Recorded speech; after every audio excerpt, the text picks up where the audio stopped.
Welcome to another episode of Growth Hacker TV. I'm Bronson Taylor, and today I have Stuart MacDonald with us. Stuart, thank you so much for coming on the program. How are ya? I'm great. I'm so glad to have you here. You've done some really interesting stuff. You were the Great to former, be here. yeah, absolutely. You were the former CMO of Freshbooks, and previous to that, you were the CMO of Expedia, and you were the founder of Expedia.ca, kind of the Canadian arm of Expedia. So we have plenty to talk about, and you're also the co-founder of a conference. You have a consulting gig you do. I mean, you're all over the place here. But let's start with Expedia, all right? So you founded Expedia.ca, and essentially you changed the way Canadians travel. I mean, it sounds like hyperbole, but that's actually what happened. So tell us, what was travel like before Expedia.ca, and kind of what did you do there? What was that like? Well, I mean, the travel before, well, if you sort of say travel before online, it kind of sucked. And I don't mean that the actual travel process, the travel itself, like getting on aircraft and stuff like that, is probably worse now than it was back in those days. But, you know, we're talking about a time when connectivity and sort of the digital realm was just getting going. And so planning and purchasing travel typically involved picking up the phone, being on hold to talk to somebody who really didn't know very much and probably didn't like you very much and wasn't being paid a lot, but somehow they had this magic box and you had to talk to them. And so I just knew that didn't make any sense. I thought there had to be a better way. I really had this strong sense that travelers were being, you know, were being taken advantage of, and frankly the channel was being set up was in a certain way. The value chain was set up that the trade was all about itself, and they didn't think about the traveler. And so from my perspective, I just thought there had to be a better way, and the gravity to sort of move from a phone based or going into a strip mall or whatever to sit across the table from somebody, to move to an online self-serve model where the traveler themselves could find the trip they wanted and give them smart tools. It just made all the sense in the world. Yeah. So would you say that the key insight was that you just actually put the customer first instead of the value chain of all the people taking their cut? You know, as crazy as it sounds, that was sort of it. A lot of people have asked whether it was about trying to do an online travel thing. Well, you have to remember, at this time, online travel didn't really even exist. When we would talk about online travel, I mean, I would go to the proverbial cocktail party and talk about online travel. People looked at me like, you know, a dog watching television. It's like, what is this thing? Are you selling books about travel? Or So the key insight was that I really believe that if you could put smart tools and good access to great options and make it easy for people to use and just get the other people out of the way and put this in front of them, that there were lots of people who would feel much better being able to drive that. And so it was really never about creating an online self-serve travel thing. It was always about trying to find a way to make it better for travelers to be able to find the trip that they wanted. And, you know, another key insight here was that I'd been in and around the travel category for a long time, and so I had known that a lot of people sort of see the planning part of a trip as part of the trip itself. They see that as some of the fun. Now, some people, not so much. They want other people to take care of them. I'm actually a big believer in traditional travel agents, by the way. If you've got a traditional travel agent that you feel good about, for heaven's sake, they're worth their weight in gold, and stick with them. But, you know, for a lot of people, they enjoy digging in. They enjoy sort of looking at the options. It's part of the fun. And so they think that the trip starts when the planning starts. And so, you know, give people smart tools and give them good options and let them go. Yeah. And if you just say, you know, I believe in you, I'm going to center something around you and make sure that it's you that I'm concerned about. You know, when we were building this, we never built it for the early adopter geeks with, you know, on their dial-up at 2800 baud back in those days or whatnot. I mean, we built it for the moms in the suburbs and who really what we wanted for them was that when they thought about planning a trip, this is how they do it. Mm-hmm. And it wasn't about this really cool technology. It was about they found the trip they wanted at the price they wanted, and the fact that this really cool technology was there was completely secondary. Now, obviously, it was core to what we were doing, but it was all about delivering that thing so people could have a really great trip. Yeah. Did your thesis turn out to be true, that by putting the customer at the center, not technology, not other things, but really putting the customer at the center, did Expedia.ca, have a lot of growth at that time? Yeah, I mean, it's kind of ridiculous, actually. Now, you have to remember, this was also an interesting moment in time. There were a bunch of things going on. I mean, broadband was just coming. There was lots of pressures in the industry. The idea of e-commerce was really getting going. People were just getting comfortable with using their credit cards online. I mean, there were a lot of once-only things that were happening at that time. But without a doubt, when there were people out there who were just like, hallelujah, where have you been all my life? And once they wanted to have somebody that, a brand, a thing that they could trust, that was easy for them to use, that could be their go-to, and really sort of said, we believe in you. And everything that we did and everything that we built was really centered on this idea that we believe in you. Mm-hmm. The copy in the first ad that we ever ran, which was in a color ad in a newspaper, by the way, back in those days. The copy was something along the lines of, who do you think would be better at planning your next trip? Someone who doesn't know you at all, or you who knows you quite well? We're betting on you. Right? So it's very much about empowerment and getting out of the way, you could have said, hey, you know what, we're going to let you do this on your own, and good luck with that.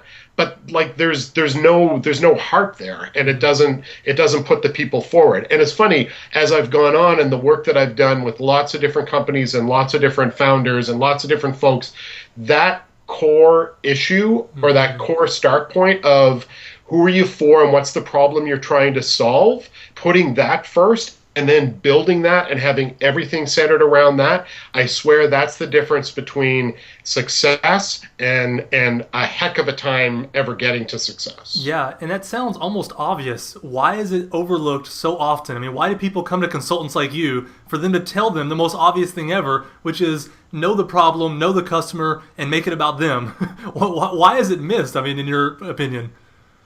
So first off, with a lot of great companies, it's not missed, and that's kind of awesome. Mm-hmm. And even great companies run into challenges, and even great leaders and founders and founding teams run into problems. But I would say that the biggest challenge is if you have a primarily technical group of folks mm-hmm. who have amazing technical chops and perhaps have just love the thing that they've built. They are less First off, the idea of marketing, and for me, marketing is profitably solving customer problems. I mean, the difference between marketing and business is very, very. I mean, there is very little difference to my way of thinking. But for a lot of folks, the idea is that marketing is we're going to issue a press release and we're going to SEO optimize our stuff and we're going to look at our channels and blah, blah, blah, blah, blah, as opposed to it is really how all these things come together, centered on being very focused and targeted on solving a specific problem. And I would say that for companies and people for whom they have no background in this sort of stuff, technical background is a really common thing, engineering background. It's not that they don't have sort of a broad appreciation that of the user, but it's typically they've built something, they've spent a ton of time and they've built this thing, and now they're like, who am I going to sell it to? And so that's where a lot of people run into problems, is that they're invested in a product that they have created that maybe has sort of fallen out of something else, and now they're trying to find a round hole to put that round peg in, as opposed to who are you for, what's the problem you're trying to solve, how are you going to make their lives better, and how are you going to demonstrate to these people at all points of the compass, both in terms of the product experience, the look and feel, the visual identity, all the messaging, all the everything about this, the way you price it, the way you distribute. How are you going to demonstrate to these folks that you actually get them, and what you're trying to do is really your entire life's work is centered on making this thing better for them, and that can be really hard for people who already have this thing. They've built it. Maybe they've got a patent on it. I mean, the number of times I've spoken with people who are like, I don't care that you have a patent. That's awesome. But a patent isn't going to do anything for you if it's not actually part of some improvement you're making for somebody where they're going to be willing to pay you for something, right?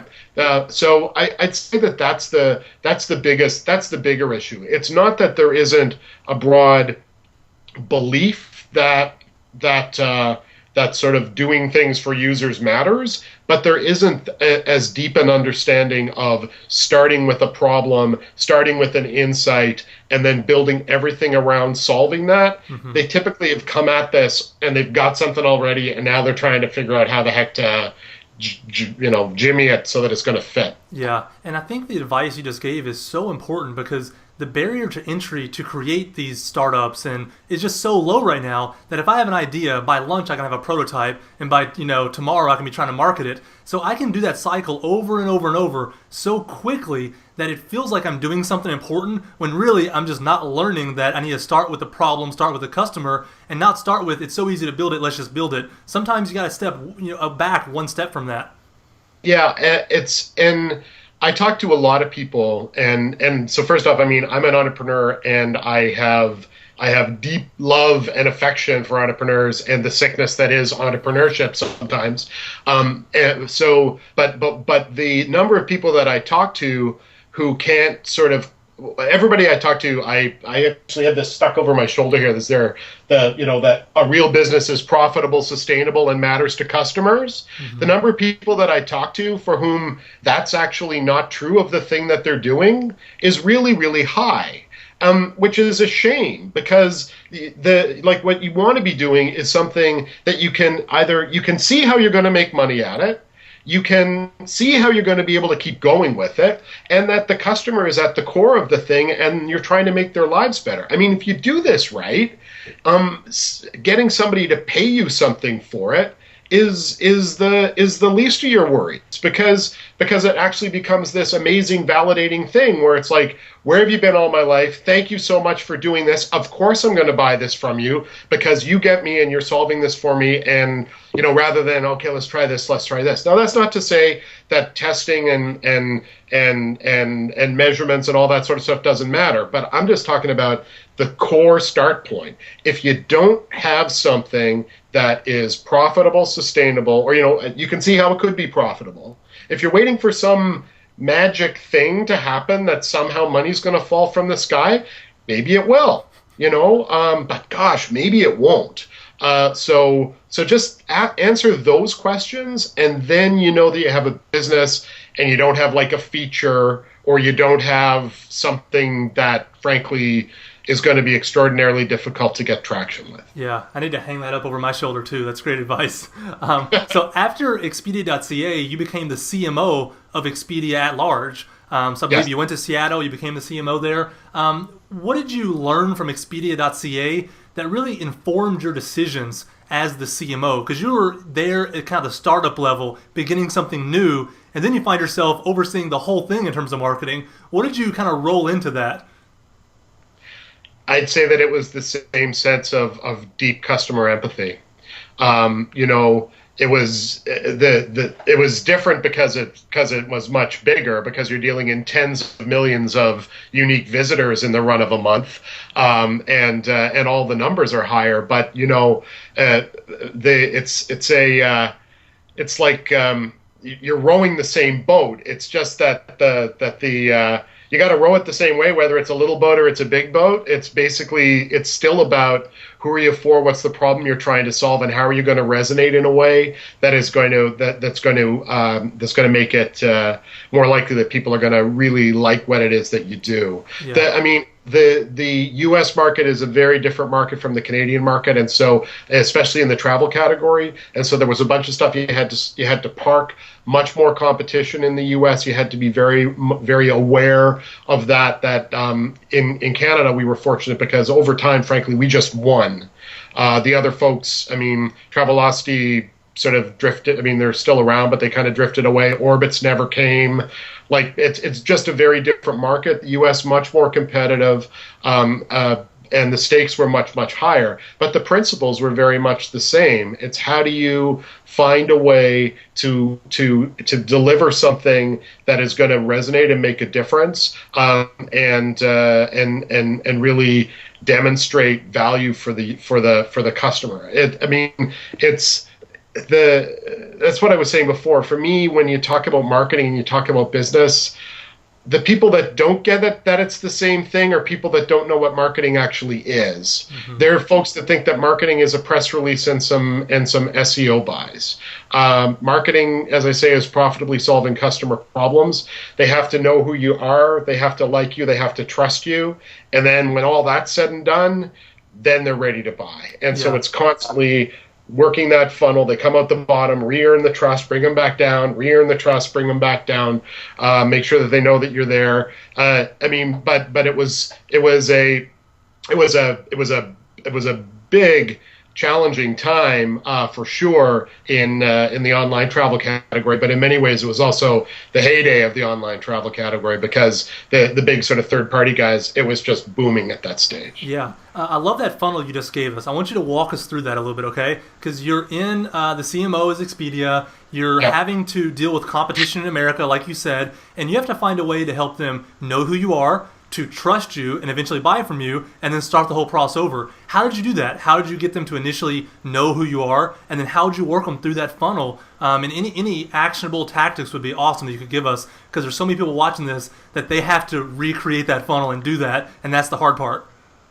Yeah, and it's not easy. And I mean, I was lucky because I also had $300 million to spend.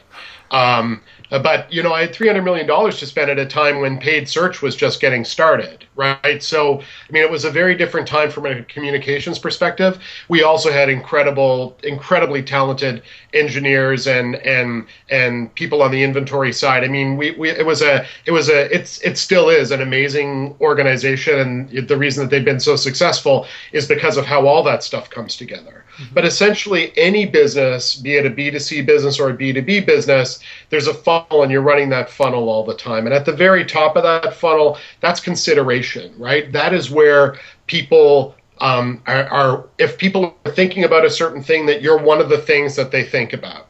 And so that very early stage consideration, that's incredibly important, because I can guarantee that if people don't know you, they're not going to find you. And if they don't find you, they're not going to trust you. And if they don't trust you, they're not going to buy from you.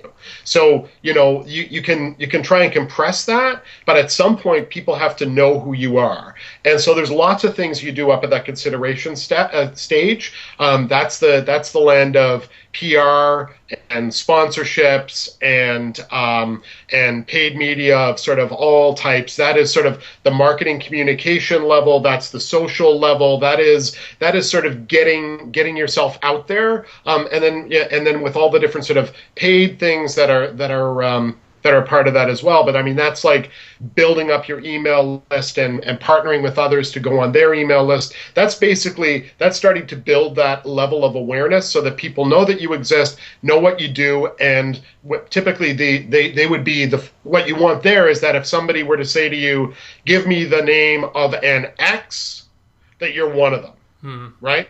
And so that is what you want to do. So that at least sort of gets you in the game.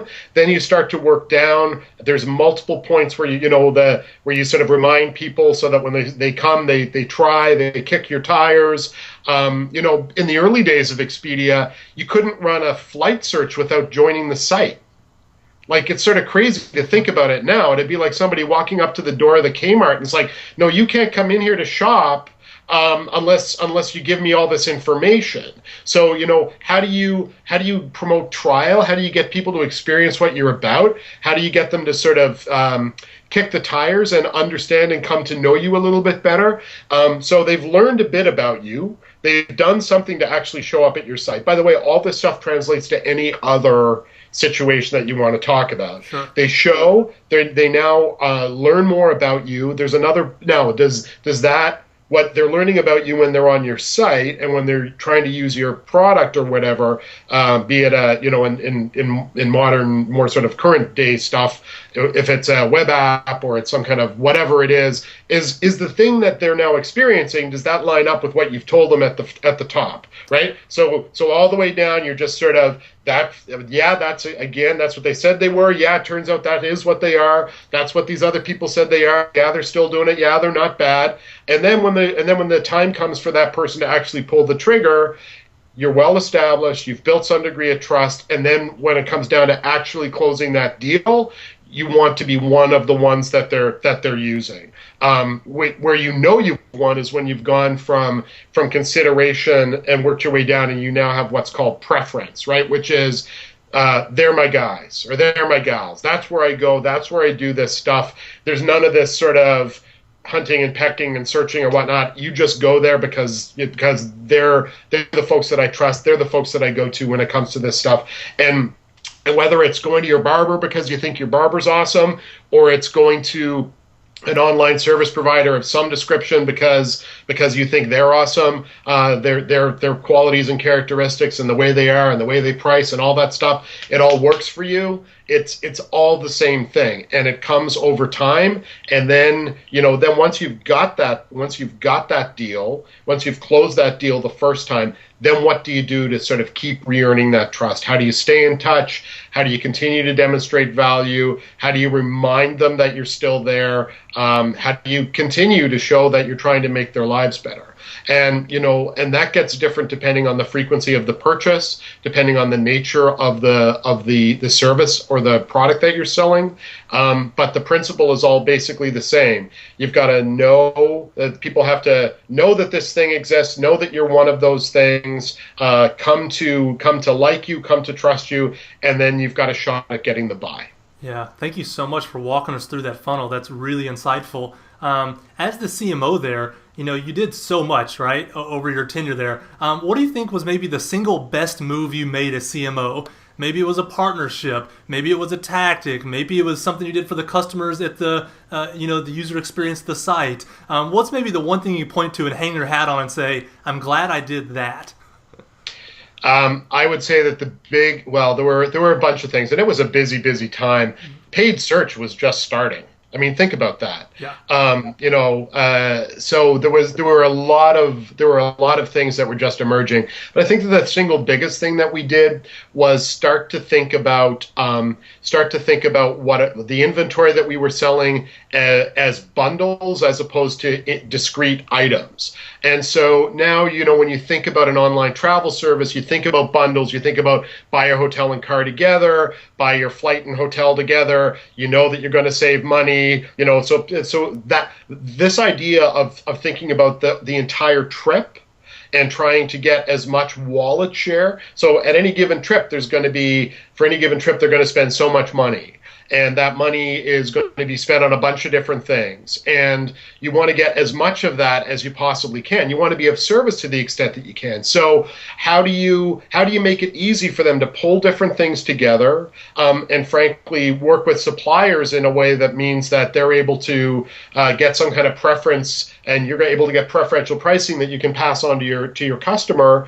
But then make it easy for them to buy more than one thing at the same time. And we also started adding in more services like you're going to New York. Well, do you want to buy tickets to a Broadway show? Do you want to buy hop on, hop off this? Do you want to buy travel insurance? So basically thinking more holistically and getting everybody to think more holistically, and frankly building incredibly difficult code to support all these different permutations and combinations and present elegant options to customers, because the travel business is a very demanding category. It's in many ways it's a fairly tight margin category, although there's certainly variability there, and Expedia and the other online travel agency types have been a big part of creating some of that variability. But but the idea of sort of we're better together, and we're gonna deliver something that is easy, and sell more stuff around that entire trip. That was certainly a big thing. The other thing, frankly, was with the emergence of paid search, just really getting sharp around AdWords optimization and really sort of tracking what was happening and starting to apply smart metrics around those sorts of things. The third thing really was, I had my doubts that banners and buttons worked at all. And there was a big part of me that just wanted to turf it, say we're not going to do those anymore. But really coming to realize through data that banners and buttons serve an important role as a reminder mechanism. It's sort of like the billboards of the interwebs that remind people that you're there. So I would say that those were the things. But like the reality is, television was really, really important to us. And if you're in a big consumer category, even in this day and age, and you've got the budget and you're not thinking about television, even now, you're crazy. Yeah, no, that's good insight. Tell me a little bit about bundling, because I know you were actually the lead of kind of products and bundling those things there as well. Do you think that that's a strategy that other startups watching this could utilize? We know now in 2013 that bundling works for travel. Now that's a known thing, right? But we still may not know that it works for other startups. Can, other kinds of industries, other kinds of verticals, should they be thinking about bundling? Do you think it's something that's underutilized, or are they wise to ignore it in a lot of categories?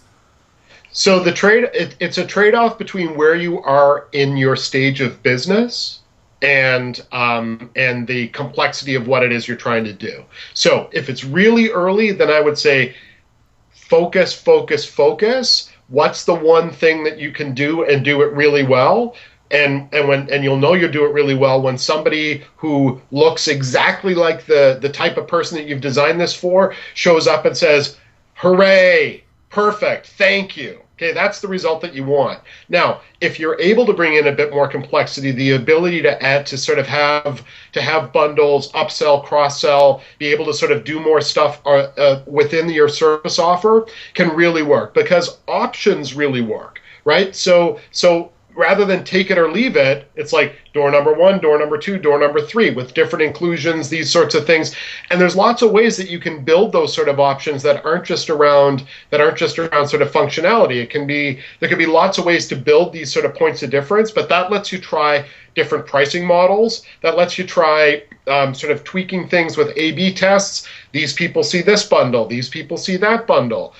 So, I mean, I'm all about learning, and I think that sort of what's included in that offer, what's included in that mix, is one great way to be able to sort of test results. But I would say if you're a very early stage company and you're really just getting going, take the time that you could spend to try and develop code to do bundles well, and spend that time understanding your customer better and being clearer and making sure that all the way up and down that funnel, everything you're doing is designed for them. That's going to pay off for you much more than taking that kind of development bandwidth and putting it against some other product thing. Now, that's also going to be really hard, because for more technical leaders and more technical founders, they're going to go to the product thing because it's what they know.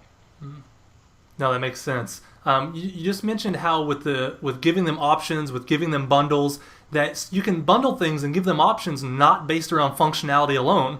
Explain what you mean by that, because I'm used to seeing the 3 columns, package A, B, and C, and they're all about functionality. Every bullet point in every column is some feature, something that I can do that I can't do with option A or B. So what's a non-functional thing that you can kind of bundle? Access to training, access to a higher level of customer service, some personal connection of some nature. There are lots of things that you can do I mean, it's different because it depends really sort of what the product or the service is. But there are lots of things that you can do that are not just about ring fencing features, but are about changing the experience in some way. You can vary it by duration. X amount of time versus Y amount of time. You can vary it by like lots of different things, access points. Like there are so many things that if you start to think about it, that are elements of value in what it is that you do, that aren't just about what's baked into the code. And again, so for more technical founders and trust me, I have, as I say, much love, right? I couldn't code my way out of a paper bag. So like that, I've got nothing but love and respect for that. You can't do it without that. But for more technical founders and founding teams, what I challenge them to do is find somebody who is as much of a sort of business marketing ninja, who gets that stuff as strongly as they do around the code side, and see what you can do to bring those two things together. Because I guarantee that there are multiple ways that you can frame any sort of service offering or any type of product. Why is a black something $10 more than a white something? Because they decided it would be. Right? Yeah, thanks for clarifying that for us. That's great. Now, after Expedia, you became the CMO of Freshbooks. And right. Freshbooks is kind of famous for their culture. They have a good brand in the industry. People respect them. Tell me, what did you learn from their culture and their philosophy, their way of doing things, while you served as a CMO there? FreshBooks is amazing. And one of the things that's most amazing there is when we talk about sort of understanding of the customer, that customer empathy, and really sort of being able to stand in their shoes. These guys do that like nobody's business. There's no doubt among anybody there, from the dev side through to the service side, through to the marketing team, through to the finance team, you name it. There's nobody there who doesn't really understand who they're for and what the problem is they're trying to solve. And if I was going to say what's the culture, well, there's sort of lots of neat things around sort of visual identity and dogs in the office, and we're having a great time and all that sort of stuff, which is really true. But I think that if you sort of distill it down, it's that really deep belief, that deep understanding of who it is they're for and what they're trying to solve, and everybody working towards that shared objective. And that type of for me, that is culture. The rest of the stuff, the foosball tables and the dogs in the office and the beer on Fridays are awesome. And trust me, I wouldn't turn my back on any of that stuff. But at the end of the day, it's really about this sense of actually caring and demonstrating that at all points, both in terms of how elegantly the thing is designed, through to the level of attention and enthusiasm of the support crew, through to just this the clear way in which the code is being built, that is really sort of trying to go to be simple for an audience that really needs simple and really needs help. So for me, that's the secret sauce there. Yeah, that's great. Now, one of your biggest obstacles there, I'm assuming, being the CMO of FreshBooks, is really getting the conversion rates up. You have a lot of free users. You're trying to get them over into the paying plans. And now I know you can't give us the details of how you did that. We actually had Mike McDermott himself on, and he wouldn't even tell me either all the secret pieces of what they did there. So I don't expect you to. But talk at a higher level, because there's so many people watching this that have a freemium model. They're trying to get users over to the paid stuff. What are some of the high-level strategies? What are some of the mindsets, the things they need to be thinking about to make that happen in their startup? So I'm gonna go back. So yes, the secret sauce will stay stashed squarely over here. Mm-hmm. But when I came in, the business, the FreshBooks business, was exclusively a freemium model. There was no point at which people were asked for their business. Mm-hmm. So we started by running tests that ultimately moved to a trial model. So People can still use FreshBooks forever for free as long as they're, very, very small. But everybody who comes in starts on a trial. They have full use of the product. They can do all the things that they want to do. And then at the end of it, it's like, okay, so what do you think? Because,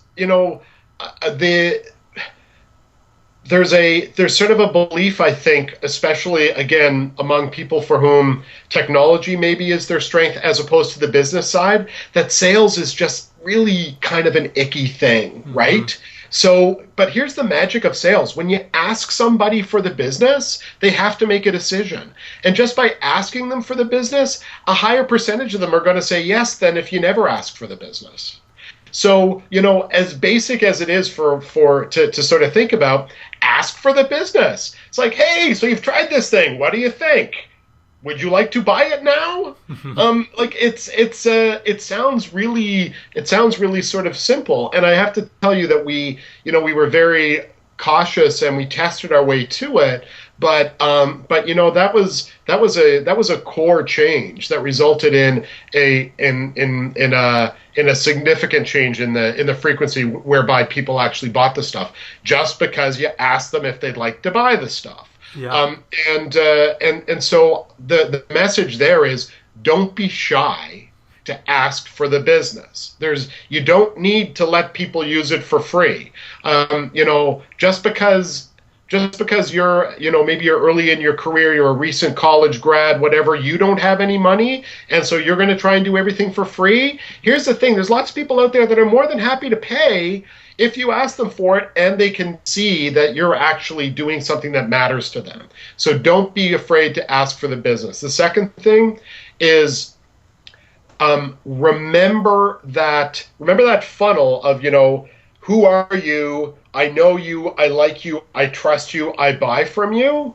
So don't expect that somebody's going to come to your web app having never heard of you before, but they happen to click on some link somewhere, arrive on your homepage, say Eureka, and buy from you instantly.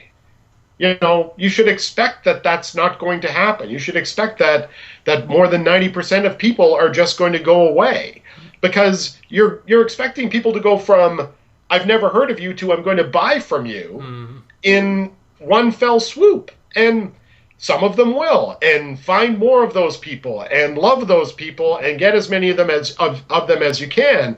But remember that they're, what else are you giving them to do so that they can learn about you, so that they can come to know you more, so that when the time is right for them, then you're in that consideration set. You've already earned some trust. You've got some familiarity. When it comes time for them to buy, then you're in the game. A lot of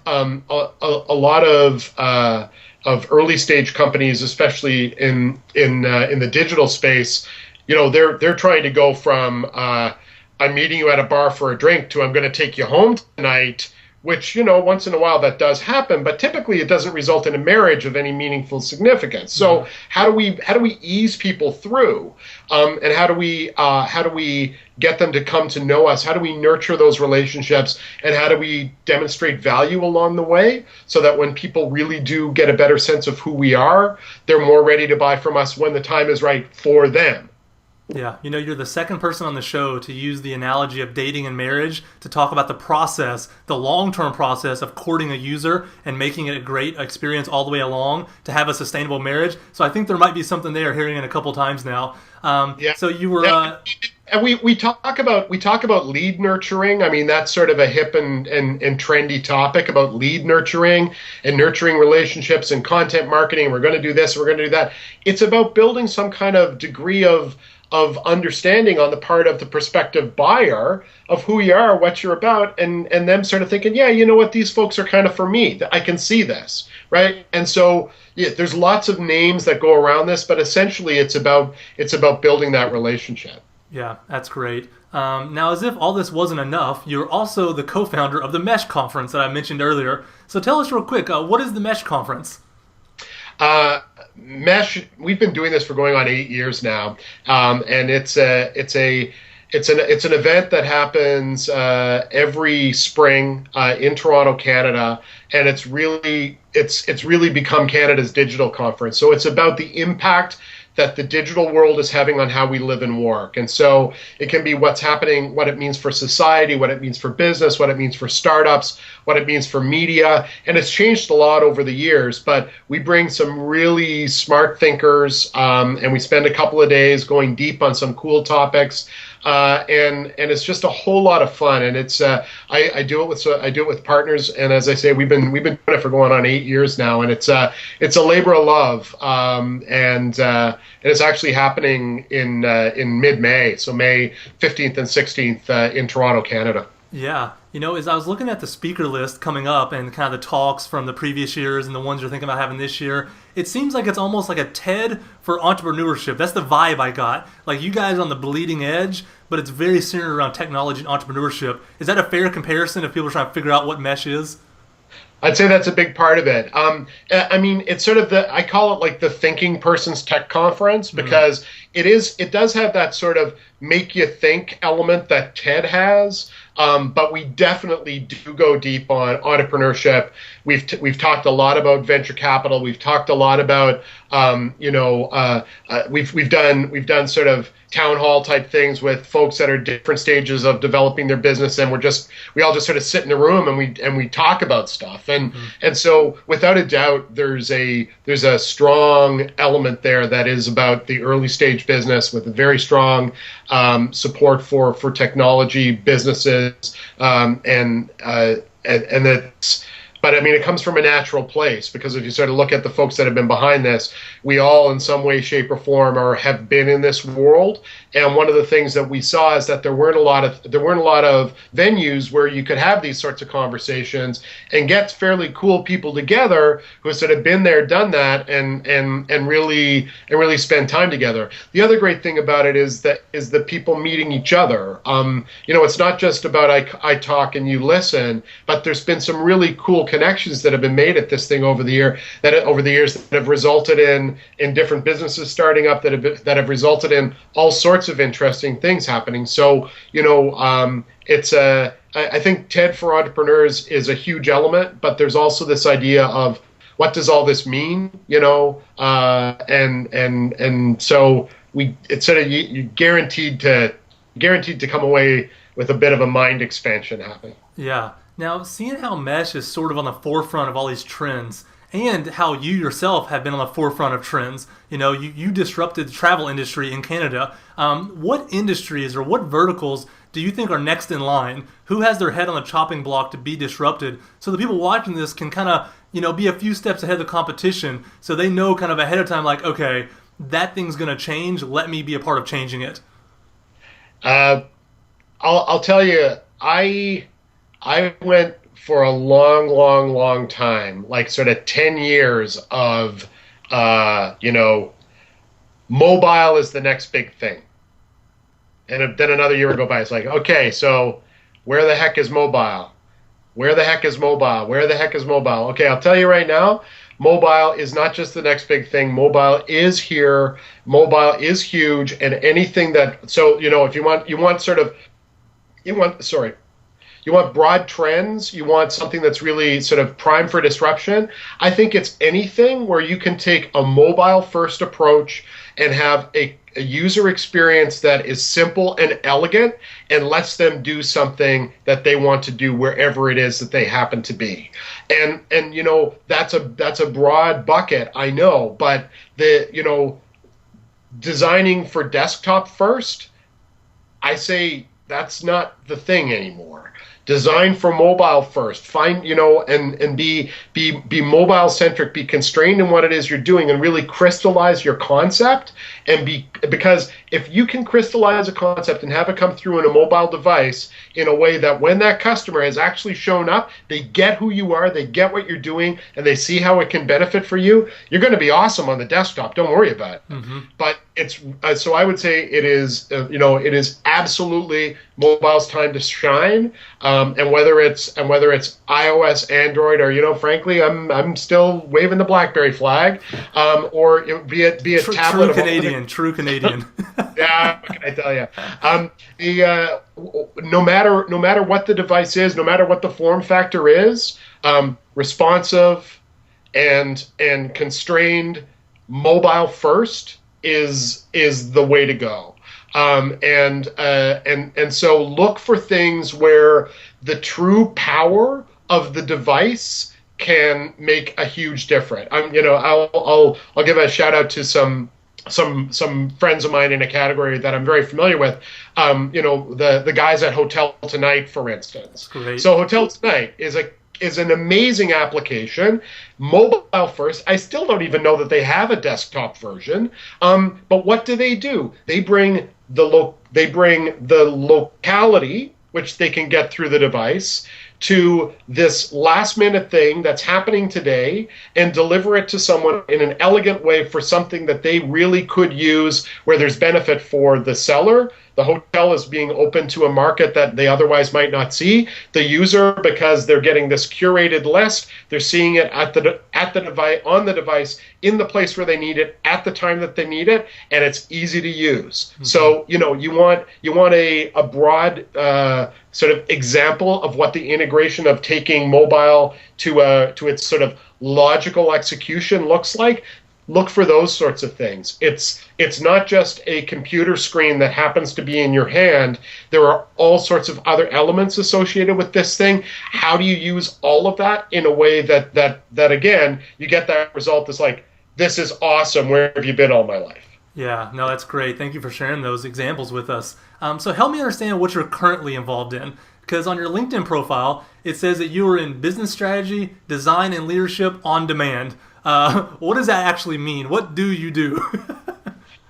I help businesses figure a bunch of this stuff out. Yeah, that's what I do. So you do consulting. They come to you. Yeah. Yeah. So how does that work? Do you take a percentage of companies? Do you get involved at a deep level? Are they just paying you an hourly fee? Like, how does that arrangement look like? Because people might hear this interview and say, "All right, I need to get in touch with Stuart." It's soup to nuts. It can be an occasional phone consult with somebody who's got a specific problem. I've done work with early stage businesses from South Africa to Australia, mm-hmm. And everywhere in between, UK, US, Canada, you name it, Mexico, and sometimes it's very simple. They typically have had some kind of come to Jesus moment, and what I mean by that is something is not working anymore. Mm. They've been at it for 10 years, and they've hit some kind of plateau, and they don't know where to go, or it's a partnership, and the dynamics between the team has changed, and the phone isn't ringing as easily as it used to. For some reason something's just not working, mm-hmm. and so depending, it can be, I need some advice about this specific thing. Okay, I will give you advice about this specific thing, through to, I'm going to come and be with you a couple of days a month. And we are going to, I'm going to roll up my sleeves, and I'm going to like embed myself in your business, and we are going to work on this stuff together. Typically, it would be with a founding team or with an owner. And sometimes it's sort of, I'm introduced by investors who recognize that maybe it's a situation that needs a little bit of help. I've got, what hair I have left is getting gray on the sides. There's a lot of the stuff I've seen it, I've lived it, I've done it. And so for me, my great love is being able to take this toolkit that I've established over the years and put it to use for other people who recognize that they've hit something and something's got to change. And so I'm kind of the growth guy. I'm the unblocked guy.